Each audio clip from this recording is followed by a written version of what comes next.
Starting in 5 seconds. I have ventured with your permission, sir, to take part in this initial debate on the draft constitution, but it is not my intention to deal with any particular part of it, either in commendation or in criticism, because a great deal of that kind has already been said and will no doubt be said. But in view of that, perhaps I could make some useful contribution to this debate by drawing attention to certain fundamental factors again. I had thought that I could do this even more because in recent days and weeks I have been beyond the shores of India, have visited foreign lands, met eminent people and statesmen of other countries, and has the advantage of looking at this beloved country of ours from a distance. That is of some advantage. It is true that those who look from a distance do not see many things that exist in this country, but it is equally true that those who live in this country and are surrounded all the time with numerous difficulties and problems sometimes fail to see the picture as a whole.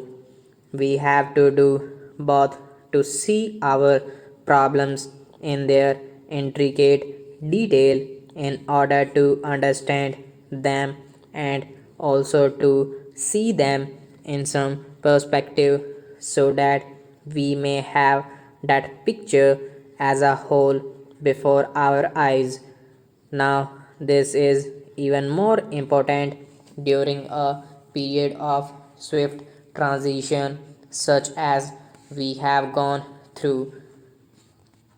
We have lived through this period of transition with all its triumphs and glories and sorrows and bitterness, and are affected by all these changes. We are changing ourselves. We do not notice ourselves changing or the country changing so much, and it is quite helpful to be out of this turmoil for a while and to look at it from a distance, and to look at it also to some extent with the eyes of other people. I have had that opportunity. I am glad of that opportunity because for the moment I was rid of the tremendous burden and responsibility which all of us carry, and which some of us who have to shoulder the burden of government have perhaps to carry more. For a moment, I was rid of those immediate responsibilities, and I could look at the picture with a freer mind. From that distance, I saw the star of India rising far above the horizon.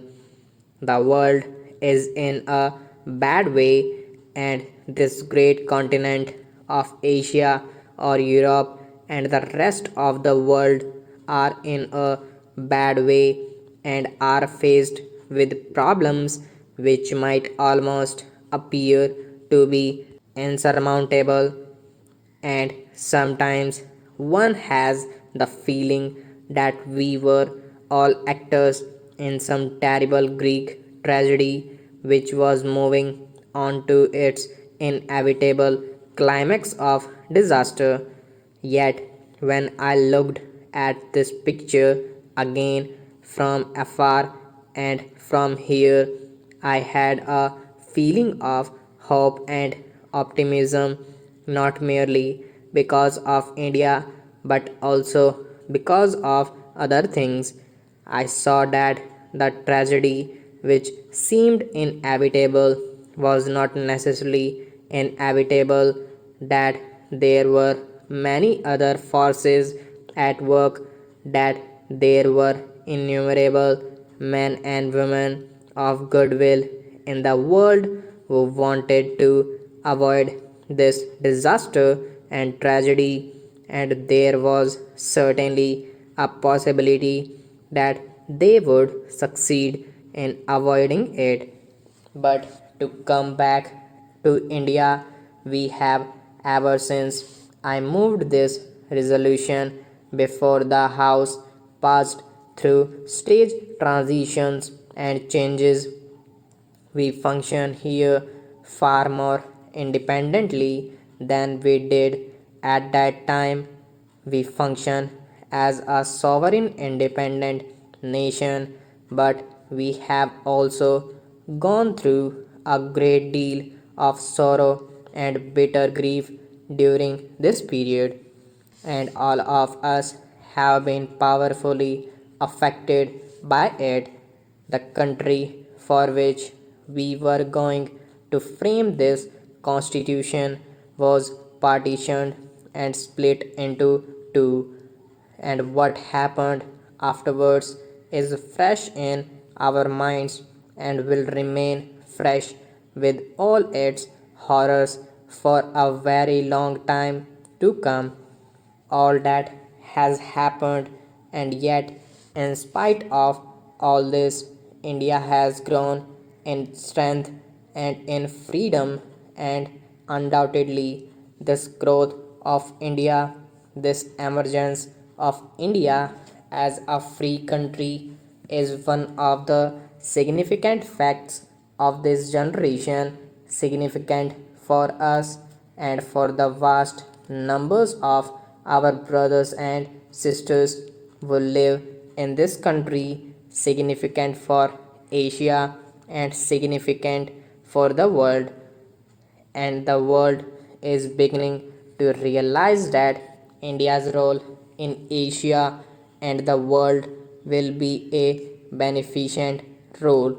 Sometimes there may also be a measure of apprehension because India may play some part which some people, some countries with other interest may not particularly like. All that is happening, but the main thing is this very significant factor that India, after being dominated for a long period, has emerged as a free, sovereign, democratic, independent country, and that is a fact which changes and is changing history. How far it will change history will depend upon us, this house, and other house like this representing the organized will of the Indian people. Stop.